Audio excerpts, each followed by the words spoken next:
You have owners. They own you. They've long since bought and paid for the Senate, the Congress, the state houses, the city halls. They got the judges in their back pockets, and they own all the big media companies, so they control just about all of the news and information you get to hear. They got you by the balls. The table is tilted, folks. The game is rigged. They don't want a population of citizens capable of critical thinking. They don't want people who are smart enough to sit around the kitchen table and figure out how badly they're getting fucked by a system that threw them overboard 30 fucking years ago. You know what they want? They want obedient workers. Obedient workers. It's a big club, and you ain't in it. There's a strategy that has been used by the owners of a nation for thousands of years. They use it because it is constant, it is effective, and it has been successful for time immemorial. The rich and powerful elite, the true owners of a nation, for a long time have used their control over a nation's currency in order to solidify their power, their control over the nation's government. This is because when you control the money supply of a nation, you control how that nation operates. You control which laws can be created by that nation's government. And this has been used to control kings. This has been used to control emperors. This has been used to control modern day governments, presidents and prime ministers all over the globe in order to ensure that the same rich and powerful families never lose their grip. If you go back in the records a few hundred years and look at the most powerful families, the richest families in that time, the same names pop up as today. You'll find names such as the Rockefellers, the Rothschilds, the Morgans.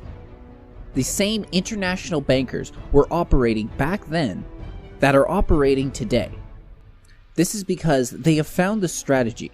They have found what is effective, what works, and how to maintain that power and that control for generations to come. These families are careful about who they interact with, who they trade with, and who their own children marry into. Some of these families have actually cut off their children's inheritance because they married outside of what can be perceived as the modern day nobility. A small group of families that intermarry with each other to ensure that they spread the wealth amongst each other, but not with the common person, not with the peasants, the plebs.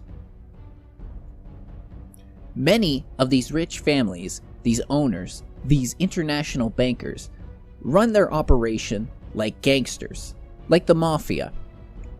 While they will sometimes war with each other, they are all out for the same goal. They'd rather fight with each other than fight with the whole world, which is why they will work together in order to ensure that their empires don't fall. How do you do this? There are a few different techniques, such as keeping the citizens fighting with each other so they don't peek behind the curtain and see who really is benefiting from their operations. But more than that, it's guaranteeing that you control the money supply in as many nations as possible, but more specifically in the most powerful, the richest nations. This is why many of these same families have financed central banks inside of the Western nations. Now, they have financed central banks all over the world, but the most important ones are the ones in the US and England, the Bank of England and the US Federal Reserve. The nation has to borrow from these central banks, and in the case of the US Federal Reserve, every single dollar that is loaned out has interest on it, which ensures that the US will never ever be able to get out of their debt unless they ended the Federal Reserve, which is why many has been advocating to end the Federal Reserve, because they see it for the con that it really is. For other nations, maybe they don't have as direct control over the money supply as they do in the US Federal Reserve, but they always make sure that they have an agent that is operating in those central banks to ensure that they know what's going on, what policies are being pushed by the government and those central banks. This allows them to stay in the loop, and by having an agent on the inside of these central banks, any policies that are being suggested that would harm them and their finances, they can ensure that there is pushback, and there's a good possibility that it won't actually ever come to light. the owners install these agents into central banks all over the world, just like here in Canada, where the current governor of the Bank of Canada is Stephen S. Poloz, who is the current chair of the Bank of International Settlement Audit Committee, an international bank that is owned by the Rothschilds, by the Rockefellers. All of these international bankers have come together to create the Bank of International Settlements and the International Monetary Fund in order to control every aspect of the financial market, every aspect of the banking market. And he's not the only one. Stephen Poloz is not the first agent of the Rothschilds to be in this position. You look back at the board of directors and the past governors for the Bank of Canada, and you will see that just about every single one, if not every single one, has had ties to one of these banking dynasties. And this is the same for most, if not all, countries across the world. Do you think it's a coincidence? And in the Financial Post article, which we are about to read about digital currency, it was Stephen Poloz that was pushing for this radical change to the banking system in Canada. But we'll get into that in just a minute. But another reason that these same owners would rather have control over the money supply than have political control is simple. In the modern democracy, a government can be changed out every 4 years. This is why they do not go and try to achieve political power usually, because at any moment they can be voted out of that power. We can take the example of what ended up happening here in Canada back in 2015. After 9 years in power, the Conservative government of Prime Minister Stephen Harper was voted out for the Liberal government of the current Prime Minister Justin Trudeau. Now, if these owners had only sought political power, they would have owned the country for 9 years, but eventually they would have lost everything when they were finally voted out of office by the Canadian people. There's a possibility they could rig the election, but when you own the money supply and you're able to pay off the politicians, it doesn't matter who's in charge of the country, which political party is in charge of the country, because you can own both. You can own the politicians, you can have them push the policies that you want. And the best part about it is you more or less remain anonymous. Sometimes your name might pop up in a lobbying document, but more than anything, you get to stand off to the side, let them deal with the brunt of the criticism, let them deal with all the paperwork, and all you gotta do is slide a few bucks their way every now and then, and you get what you want. Now, the one problem that the owners, the international bankers of our world have, is the fact that there's all these different currencies with different monetary value. The American dollar is higher than the Canadian dollar. The pound sterling is higher than the Chinese yen. So the problem is this variation between all the world's different currencies. But what if you could create a currency, a one world currency if you want, that you could control, and better yet, what if you could make it digital so you knew exactly what people were spending their money on? See, that's the other form of control that a lot of the politicians, a lot of the owners of the country, the ruling class, that's another advantage that they have over the common man, is the access to information. Despite the fact that we live in the information age, when you have search engines such as Google or Bing or DuckDuckGo and social media platforms at your fingertips, there's only so much information that we can get our hands on, especially if it is being censored. There's only so much metadata that we can get our hands on. But for these people, it's not a problem. And when it comes to social media, the citizens, the peasantry, they put out all the information that they need to know, that the ruling class needs to know about us. But there's always one thing, one piece of information that has been sacred, that you don't just give out to governments, to people with money, and that has been banking information.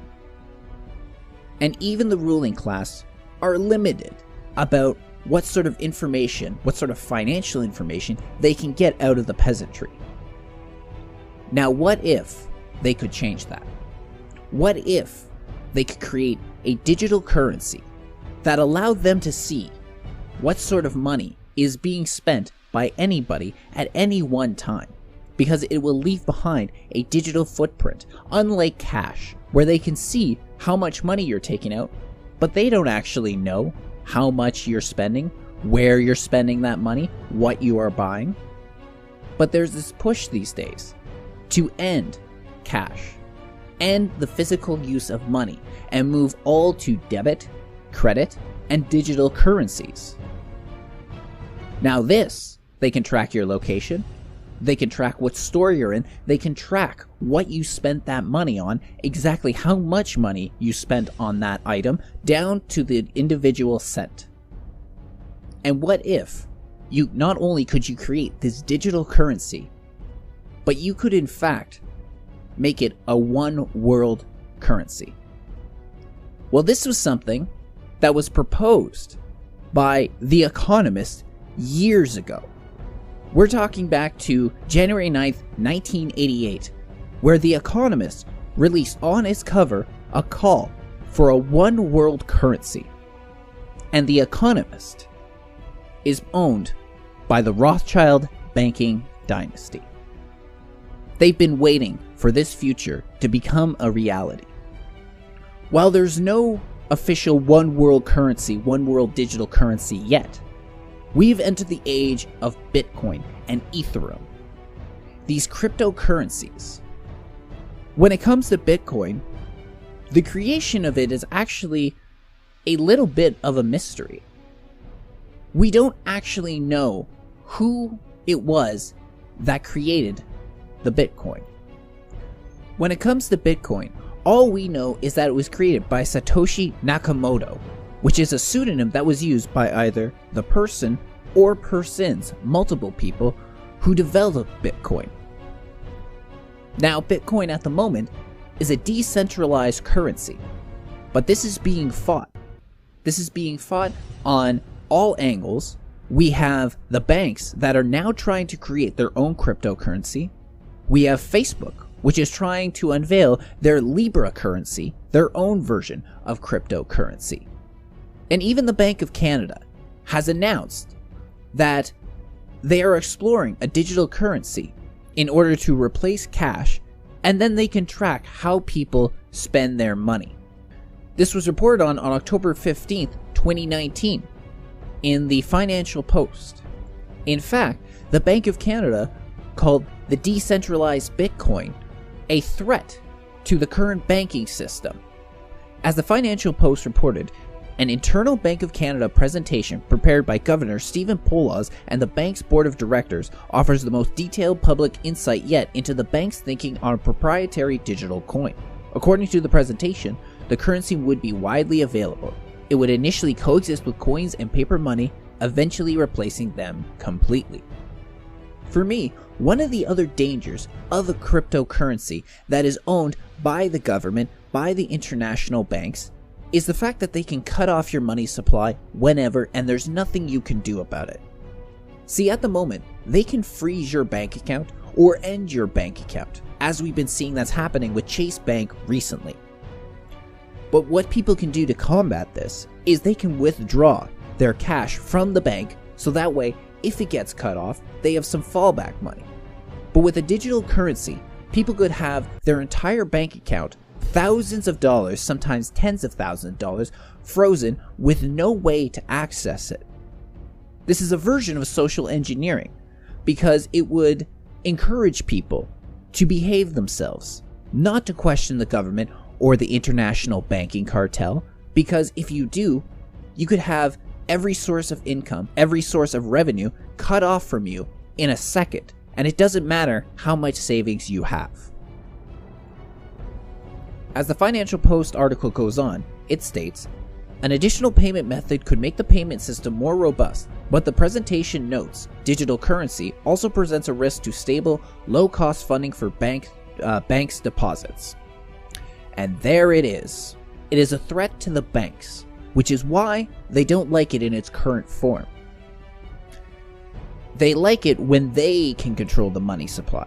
As it stands, Bitcoin, Ethereum, and all of these cryptocurrencies are not controlled by them. So this is why they're going to try and make a digital currency that can combat Bitcoin.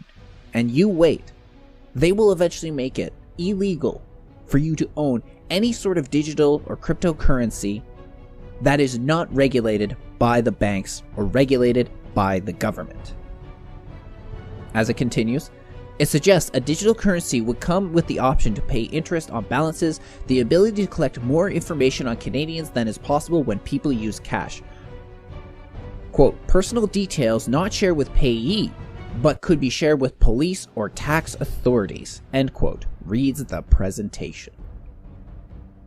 It is not controlled by the bank's current cryptocurrency, so they need to gain control over it. They need to regulate it. And they need more information on how you spend your money, on what you are spending your money on, because it's a threat to them.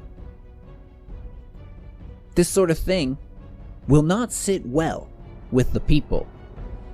Do you remember just last year when people found out that Statistics Canada was trying to gain access to people's banking records?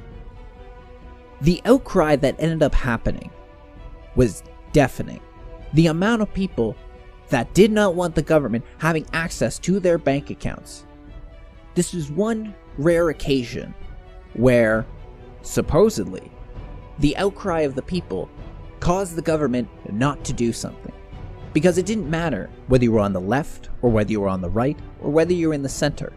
Nobody wanted the government to have access to their personal banking records, their personal bank accounts. But now they're not going to give you a choice. What I think is going to happen, many of these beggars, many of these rich hedge fund billionaires are going to try and buy up Bitcoin as much as they can get their hands on. And then they're going to try and short it. They've done this before. They've done this before in many situations. A good example is when George Soros broke the Bank of England back in 1992, where he crashed the sterling pound. And then he did it again, just a few years later, back in 1997 during the Asian financial crisis. In terms of George Soros breaking the Bank of England, he made over $1 billion doing it. And he was not alone. Many other currency investors made a lot of money by crashing the sterling pound. They will do the same thing with Bitcoin.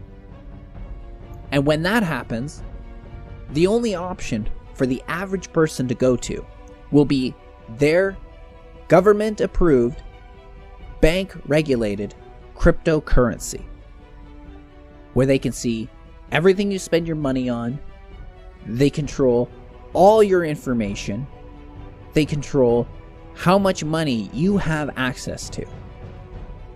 And then, despite the fact this is just a number in a computer, nothing more, with no backing to it similar to the fiat currency of today, despite all that, they will charge you holding fees.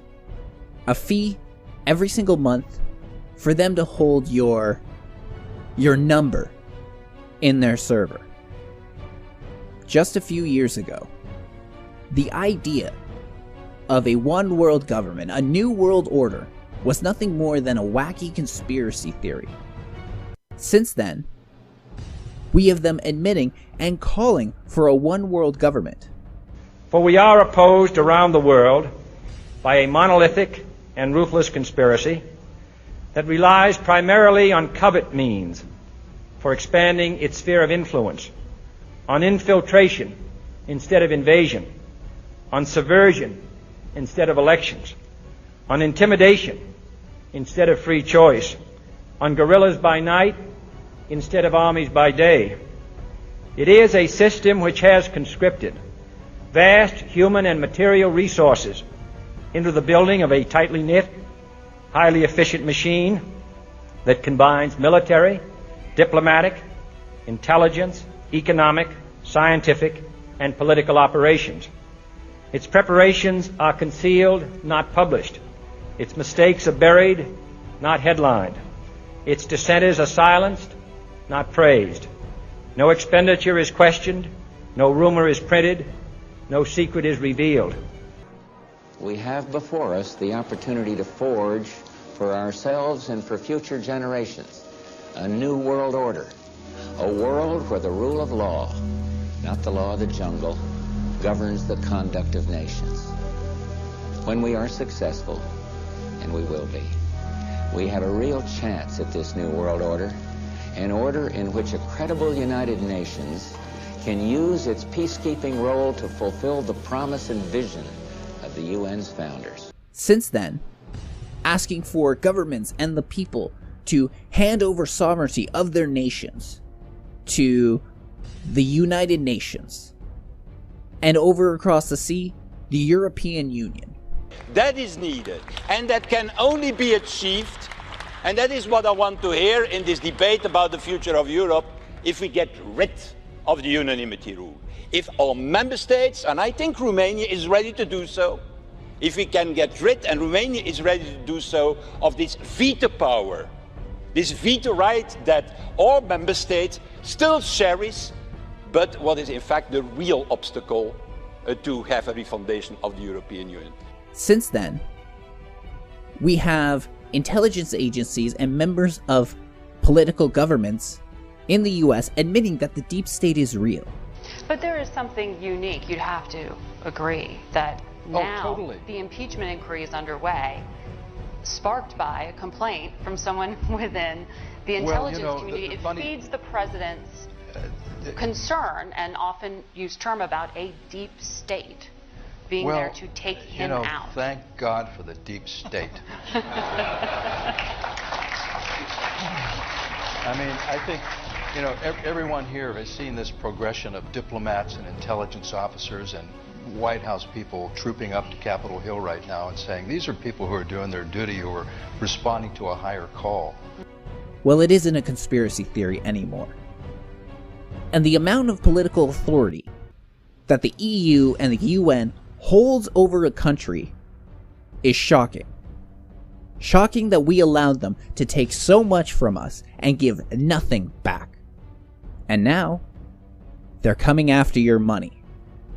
They're coming after your money, and there's nothing we can do about it unless we act now.